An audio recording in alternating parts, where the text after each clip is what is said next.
Hello friend, नमस्कार। आप सब कैसे हैं? आई होप अच्छे से होंगे, एंजॉय कर रहे होंगे, साथ में छुट्टी का जरूर मजा ले रहे होंगे। चलिए यहाँ पर डिस्कशन थोड़ा सा करते हैं हम मिड कैप निफ्टी के बारे में एंड फिर निफ्टी के बारे में। ठीक है, आपको किस तरह से यहाँ पर प्लान करना चाहिए, क्या आपके सपोर्ट और रेजिस्टेंस लेवल होने चाहिए। देखिए, मिड कैप निफ्टी में बहुत से लोग ट्रेड करते हैं और अच्छी बात है, करना चाहिए। क्यों करना चाहिए? सबसे पहले उसका रीजन समझिएगा। देखिए, बहुत से लोग स्टॉक में ट्रेड करते हैं। ठीक है, स्टॉक में ट्रेड करते हैं। अब वो क्यों स्टॉक में ट्रेड करते हैं? उसका रीजन ये है कि जो स्टॉक का लॉट साइज होता है वो आपका बड़ा होता है। ठीक है, समझ रहे हैं? स्टॉक का लॉट साइज आपका बड़ा होता है। मान लीजिए कि किसी का आपका 200 का होता है, किसी का 500 का होता है, किसी का 1000 का होता है, किसी का 2000, 3000, 7000 तक का भी होता है। तो आप स्टॉक में इसलिए ज़्यादा उसमें जाते हैं जो कि वहाँ पर आपका प्रॉफिट भी बनेगा तो बड़ा बनता है, लॉस होता है तो छोटा होता है। लेकिन एक चीज़ ध्यान रखिएगा, जो मैं अपना पर्सनल एक्सपीरियंस आपको बताता हूँ।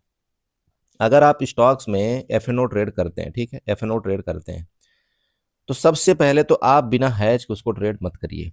अब उसका रीजन क्या है? उसका रीजन ये है कि अगर मान लो, चूंकि मार्केट तो 100% जरूरी नहीं कि जो आपने सोचा हो वैसे ही जाए। मार्केट एक प्रोबेबिलिटी का गेम है। तो एटलीस्ट अगर मान लो कि जैसे आपने एक रिलायंस लिया या मान लो एचडीएफसी बैंक या कुछ भी आपको जो अच्छा लगे।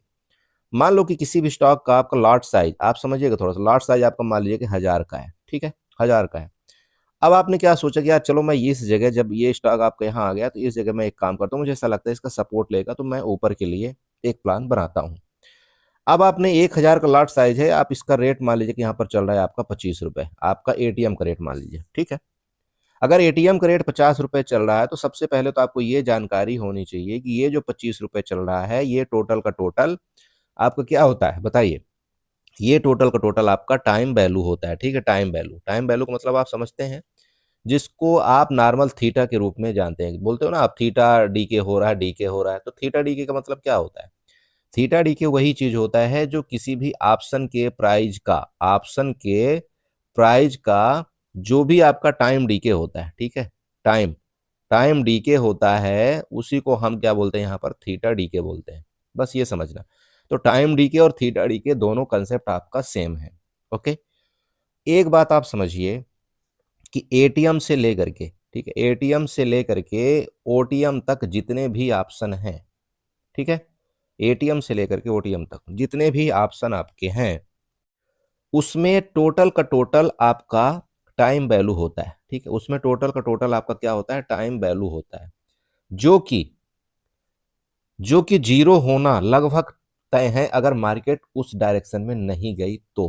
लेकिन यहां पर अगर मान लो कि आपने कोई ऑप्शन पैड किया है, मान लो 100 रुपए का ऑप्शन आपने बाई किया और 100 रुपए का एक प्राइस आपने पैड किया, मान लीजिए कि 20,000 का। तो यहां आपके लिक्विडिटी ज्यादा होती है और जो आपके जाने की प्रोबेबिलिटी है वो थोड़ा सा कम क्यों होती है इंडेक्स ऑप्शन में? उसका रीजन थोड़ा समझना। क्योंकि आपके स्टॉक ऑप्शन के जो रेट होते हैं, जो लॉट साइज होता है वो आपका बड़ा होता है। जैसे कि मैंने बताया कि 1000 आपका मान लीजिए कि लॉट साइज है। अब अगर ये एक पॉइंट भी आपके डायरेक्शन से डाउन गया तो सीधे सीधे आपके यहाँ पर 1000 रुपए का जर्क लग जाएगा। कितना लगेगा? सीधे 1000 रुपए का, एक पॉइंट डाउन जाने पर। उसके साथ आपका यहाँ पर थीटा डीके भी होगा, ये समझना आप, थीटा डीके भी होगा। और अगर गलती से आपका मार्केट वहां पर रुक गया, आपका स्टॉक का प्राइस, तो जो आपने 25 रुपए में ऑप्शन बाई किया था वो थीटा डीके भी होगा। साथ में आपका अगर मार्केट नीचे आए तो यहाँ पर आपका डबल नुकसान होगा। इसका मतलब कि आपने कोई ऑप्शन यहाँ पर सीधे 25,000 लगाया था तो आपको डबल मार यहाँ पर पड़ती है और आपके यहाँ पर 2,000 रुपए चला गया। स्टॉक का सबसे एक निगेटिव आदत ये है, अगर आप वो इफेंडो में ट्रेड करता है तो उसका लॉट साइज अगर बड़ा है और आपको 4 से 5 पॉइंट का नुकसान हुआ तो आपकी कैपिटल का बहुत बड़ा परसेंटेज आपको लॉस हो जाता है। ठीक है, ये आपकी निगेटिव चीज है स्टॉक के अंदर। अगर इसको आप हैज करके काम करते हैं तब तो बहुत बढ़िया है, और नहीं तो डायरेक्टली स्टॉक में अगर आप एफ काम करते हैं, देखिए उसमें भी आपको बड़ा लॉस होता है। तो हम क्या करते हैं, हम लोग फिर आते हैं इंडेक्स के अंदर। इंडेक्स के अंदर क्यों आते हैं? क्योंकि जैसे निफ्टी का लॉट साइज आप लीजिए, आपका 65 चल रहा है। बैंक निफ्टी का लॉट साइज लीजिए, मान लीजिए आपका 30 चल रहा है। आपका इसी तरह से जो भी इंडेक्स है उसका लॉट साइज। तो मैं आपको यहाँ पर मिड कैप निफ्टी की बात कर रहा हूँ, जिसका भी लेटेस्ट टाइम में लॉट साइज आपका 120 चल रहा है। अब अगर ये 120 चला है तो यहाँ पर क्या है, मैं क्यों आपको ये बताना चाहता हूँ। देखिए, अगर आपका ये 120 रुपए चल रहा है इसका लॉट साइज, तो मान लो मार्केट आप यहाँ पर ट्रेड भी करते हो, मार्केट आपके डायरेक्शन में गई भी तो भी आपको यहाँ पर अगर बड़ा प्रॉफिट नहीं हुआ तो अगर आपके अपोजिट डायरेक्शन में थोड़ा बहुत गए तो यहाँ पर आपको बड़ा लॉस भी नहीं होगा। ठीक है, समझ रहे हो, चूंकि इसका लॉट साइज आपका 120 का है।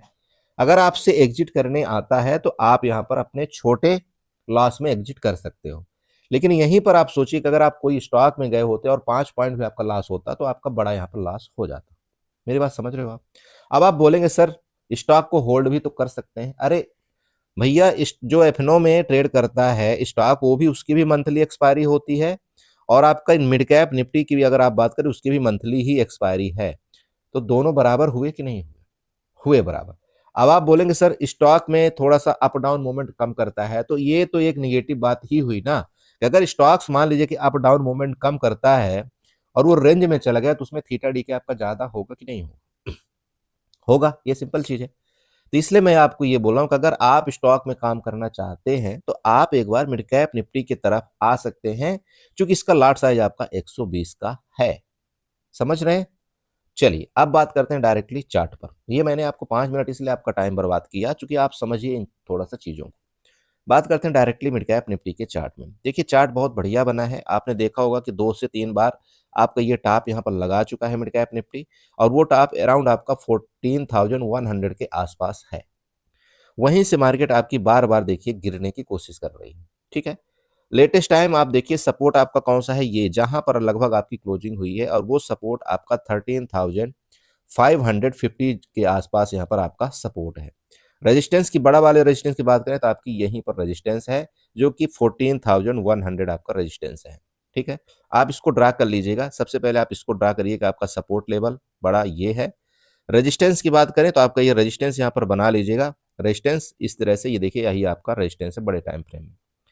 अब बात कर लेते हैं छोटे टाइम फ्रेम में। उससे पहले एक ट्रेंड लाइन आपको डायरेक्टली ये बना करके दे दूं। ये देखिएगा एक ट्रेंड लाइन यहाँ पर बड़ी प्यारी ट्रेंड लाइन बन रही है। ये आपका डेली टाइम फ्रेम का चार्ट है दोस्त, ये याद रखिएगा। आप डेली टाइम फ्रेम के चार्ट में अगर आप देखते हैं तो यहाँ पर भी आपका सपोर्ट लिया था, फिर सपोर्ट लिया, यहाँ सपोर्ट लिया। अब इस सपोर्ट के पास से आपका जस्ट थोड़ा सा बाउंस बैक किया आपका मिड कैप निफ्टी।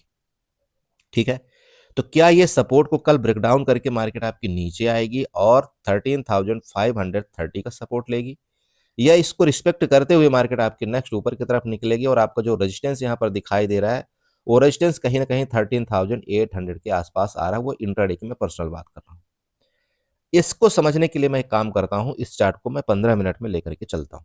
ठीक है, 15 मिनट में चलते हैं लेकर के। देखिए आपके सामने 15 मिनट का चार्ट ओपन होकर के आ गया। ठीक है, सपोर्ट आपको देखिए ट्रेंड लाइन में विधिवत आपको सब कुछ वही मिल रहा है जो मैंने नीचे का बना करके दिया था। अभी देखिए 15 मिनट के चार्ट में हम यहाँ पर रेजिस्टेंस बनाएंगे। ये देखिए रेजिस्टेंस, और मैंने आपको क्या बताया था कि 13,800 के आसपास हमारा मिड कैप निफ्टी का पहला रेजिस्टेंस है। ये देखिए आपका 13,818 लगभग ये आपका रेजिस्टेंस है। ध्यान रखिएगा कल अगर आपका मिड कैप निफ्टी इस जगह का सपोर्ट लेता है, कल मंडे के दिन अगर इस एरिया का सपोर्ट लेता है और आपका ये बाउंस करता है ऊपर की तरफ, तो ये आपका रेजिस्टेंस मिलेगा 13,800।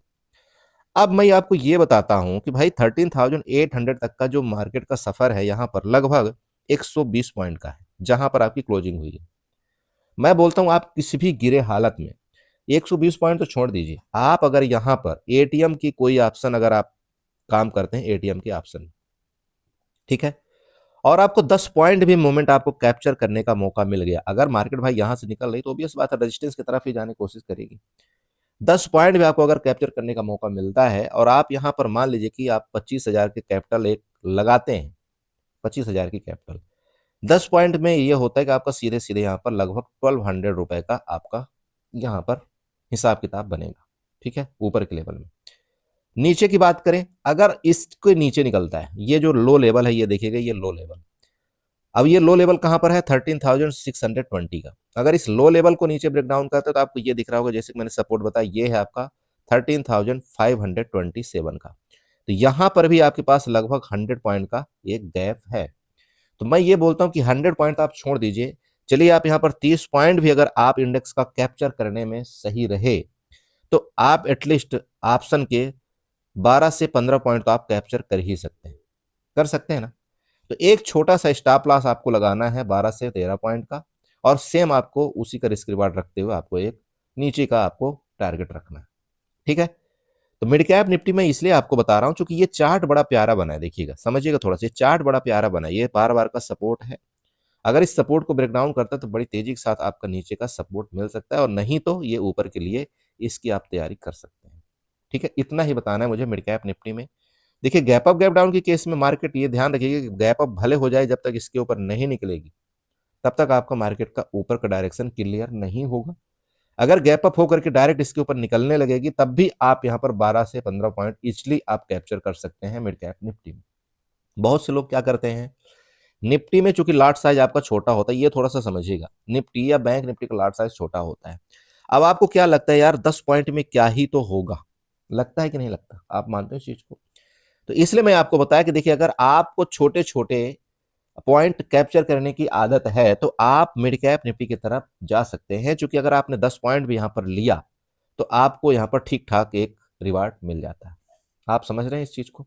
ये ध्यान आपको रखना है। गैप डाउन के केस में मान लीजिए इसके नीचे गैप डाउन निकलता है तो मैंने आपको बता दिया कि आपको ये तो मिलेगा ही, ये प्रोबेबिलिटी है, मतलब 13,520 का आपका सपोर्ट जोन है। ये आपके दो यहाँ पर सपोर्ट और रेजिस्टेंस लेवल दिख रहे हैं, आप इसको नोट करिएगा प्लीज। ज्यादा बड़ा यहाँ पर वीडियो नहीं बनाऊंगा, थोड़ा सा मिड कैप निफ्टी हो गया, अभी मैं फिर निफ्टी की तरफ भी चलता हूँ, क्योंकि कई लोग फिर निफ्टी की तरफ भी ट्रेड करते हैं। सो फ्रेंड देखिए आपको ये फिर निफ्टी का चार्ट है, ये भी डेली टाइम फ्रेम का चार्ट है। मैं इसलिए डेली टाइम फ्रेम के चार्ट को मैं लेकर के आपको चल रहा हूँ क्योंकि बहुत सारी चीजें डेली टाइम फ्रेम के चार्ट में नजर आ जाती है। देखिए यहाँ से जब आप इसको भी ड्रा करते हैं, ये देखिए सेम आप देख पा रहे हैं, सेम आपका चार्ट जैसे आपका मिड कैप निफ्टी का बना हुआ है वही बना हुआ है, और ये आप ऊपर का ये रेजिस्टेंस वाली लाइन देख ही रहे होंगे। मतलब मार्केट क्या कर रही है, यहाँ पर नीचे देखिए आई, इसके बाद ऊपर गई, फिर आपका नीचे आई, फिर ऊपर गई, अब फिर नीचे आई। तो क्या मार्केट इसका इस बार ब्रेकडाउन करेगी या यहीं से वापस सपोर्ट लेकर के फर्दर ऊपर मूवमेंट करने की कोशिश करेगी? देखिए ये आपको कल पता चलेगा, मंडे के दिन। ठीक है, तो ध्यान रखिएगा, ये आपका डेली टाइम फ्रेम में आप इस तरह से ट्रेंड लाइन बना लीजिएगा। इसके बाद इसी में जाकर के आपके हॉरिजॉन्टली आपको यहाँ पर सपोर्ट और रेजिस्टेंस बना लेना है। तो आप यहाँ पर देख पा रहे हो सबसे पहला सपोर्ट आपका यही है 27,254 का, 27,254, और साथ में ये ट्रेंड लाइन। ठीक है, ये आपका क्रॉस जगह है। ऊपर का रेजिस्टेंस की बात करें, ऊपर का रेजिस्टेंस लेटेस्ट टाइम का यही आ रहा है आपका, ये देखिएगा यहाँ पर चेक करिएगा, जो भी आपको बिग दिख रहा है ना, ये देखिए यहाँ से इस तरह से एक डब्लू पैटर्न बनाया था, फिर मार्केट आपके नीचे आई। तो रेजिस्टेंस एज ए आपका सबसे पहले छोटा रेजिस्टेंस आप इसको कंसीडर करिएगा, ये आपका पहला रेजिस्टेंस बनेगा छोटा सा। सेकंड रेजिस्टेंस आपका फिर बनेगा तो ये वाला बनेगा, यहाँ की मैं पर्सनल बात कर रहा हूँ। तो दो रेजिस्टेंस आपके छोटे छोटे हैं, अभी मैं 15 मिनट के चार्ट में ले जाऊंगा तब आपको अच्छे से समझ में आएगा। ठीक है, तो चलो अब यहाँ पर चलते हैं हम 15 मिनट के चार्ट में। 15 मिनट के चार्ट में समझने के लिए देखिए सबसे पहला चीज वही आपके सामने आ गया जो मैंने अभी आपको रेजिस्टेंस ये वाला बनाया था।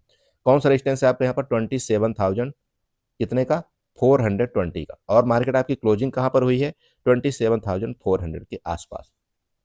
ठीक है, अगर इस रेंज में खुल करके मार्केट इसका डायरेक्टली ब्रेकआउट करता है तो आपको सबसे पहले लगभग 100 पॉइंट की तरफ आपको देखने को मिल सकता है मिड कैप निफ्टी, जो कि 27,500 का आपका नेक्स्ट रेजिस्टेंस लेवल है।